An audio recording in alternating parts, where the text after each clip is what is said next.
नमस्कार, मैं हूं हरिंदर नेगी और आप देख रहे हैं गांव तक लाइव। मैं अभी खड़ा हूं संगम स्थल के ही पास में। एक रास्ता जाता है, मैं आपको दिखाना चाहूँगा। ये रास्ता जाता है संगम के लिए, और जो देश विदेश के श्रद्धालु आते हैं यहीं से, इस स्थान से संगम की ओर जाते हैं। और ये मंदिर, ये सामने जो रास्ता है, जो पुल है, वो बिल्डिंग, और जो स्थान सामने देख रहे होंगे आप लोग, ये माई की मढ़ी है। और इसी स्थान पे जो माया होती थी, उनकी मढ़ियाँ, मतलब जो उनकी समाधियाँ होती थी। और इस स्थान का नाम सीधे है माई की मढ़ी। वो सामने दिख रहा होगा आपको, मैं आपको जूम करके दिखा सकता हूँ कि ये माई की मढ़ी है। और यहाँ पे इसी स्थान पे थोड़ा दूर पे संगम स्थल है।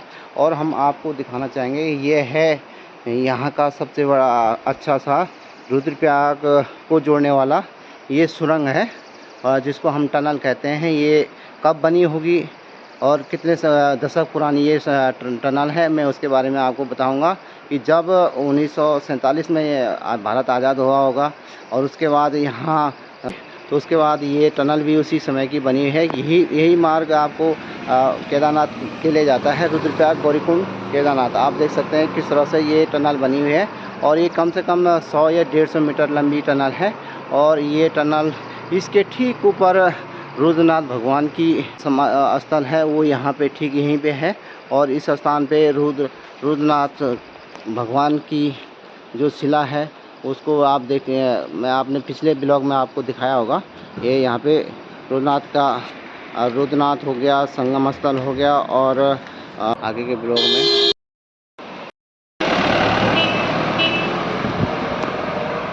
हमारे साथ कुछ लोग भी हैं, आपसे मैं उनको जोड़ना चाहूँगा। नमस्कार।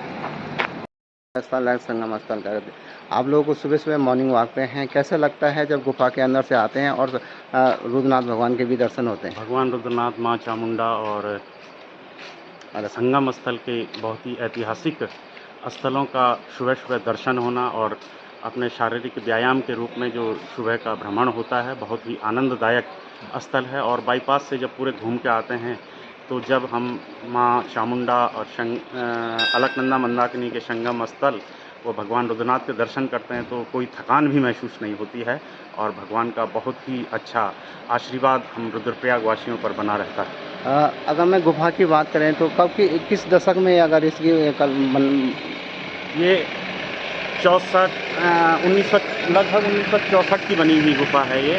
और 60 के दशक में बनी थी। उस समय रुद्रप्रयाग मुख्यालय जो था वो केदारनाथ घाटी से जुड़ा हुआ नहीं था, क्योंकि उस समय यहाँ से आगे सड़क नहीं थी। तो 1964 तक पैदल यात्री यहीं रुद्रप्रयाग में विश्राम करने के बाद पैदल यात्रा करते थे केदारनाथ के लिए। तो एक ऐतिहासिक गुफा माना जाता है उस जमाने। ऐतिहासिक गुफा है, 60 के दशक की बनी हुई है, लगभग 70-75 साल पुरानी गुफा। और उसमें सिर्फ एक बार इसका रिनोवेशन हो रखा है। और बाकी प्राकृतिक रूप से उस समय जो गुफा बनाई गई होगी, उस समय एकदम प्राकृतिक रूप था। अब तो इस पर सीमेंट वगैरह का लेप किया जा चुका है, इससे थोड़ा इसका उम्र बढ़ गई है। और बहुत यात्रा का प्रमुख रास्ता ही यही था पहले केदारनाथ का।